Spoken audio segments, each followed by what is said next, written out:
Aste honetan albistea jaso dugu, Samsungek Galaxy Gear izeneko, super erlojua salgai jarri duela, eta guk erloju hori gehiago ezagutu nahi dugu, Galaxy Gear, Samsungek ateratako super erlojua deitzen diot nik.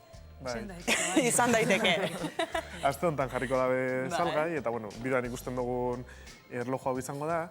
Berezitasun bezala dauka, konektatzen dela gure patrikakora, gure telefonora, mugikorrera. Eta posible da mugikorreko aplikazioekin nolabait interakzio bat edukitea erlojuaren bitartez. Adibidez, posible da eguraldia begiratzea, deiak eta egitea baita, egutegia eta kontrolatzea, eta nolabait, ikusten da moduan, dauko aplikazio desberdinak, batzuk egunerokotasunekin lotuta, beste batzuk kirolarekin, podometro badauka baita barruan aktibitatea eta neurtzeko, eta kamera bat, hor ikusten dugun bezala baita, eta tema hori izango da, posible izango da, erlojuarekin interakzio bat edukitea erloju honen bitartez. Mugikorrarekin. Kasi emoten da, erlojua izan beharrean, eskumuturrean eramateko mugikor bat izango da. Mugikor bat, eskumuturreko smartphone antzeko bat izango litzateke, smartwatch deitu diote, eskumuturrean eramango dugulako. Beraz, interneterako konexioa dauka, posta elektronikoa erabili daiteke, deiak ere egin daitezke.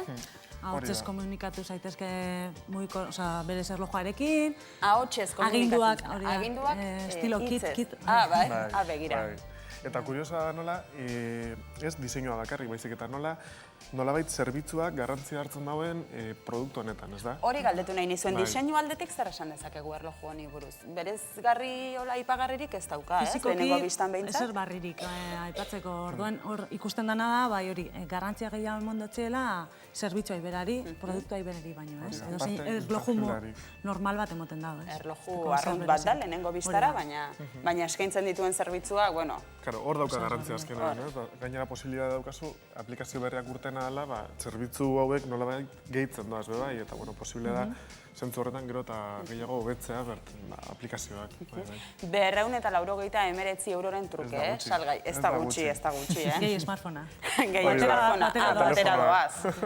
Arrakasta izango du, ze iruditzen zaizue? Diru asko da, azkenean mugikorra, erlojua, ikusiko dugu. Nik uste lehenengo saiakera bat izango dela, eta ustot jaitsiko dela hurrengo hilabetetan beste modu bat. Hemen esan dezakegu ordua gutxienekoa dela erloju honetan? Argita garbi. Gainera ikusten da, kasi apenas ez da bela erakusten ordua zelan ikusten da, ez?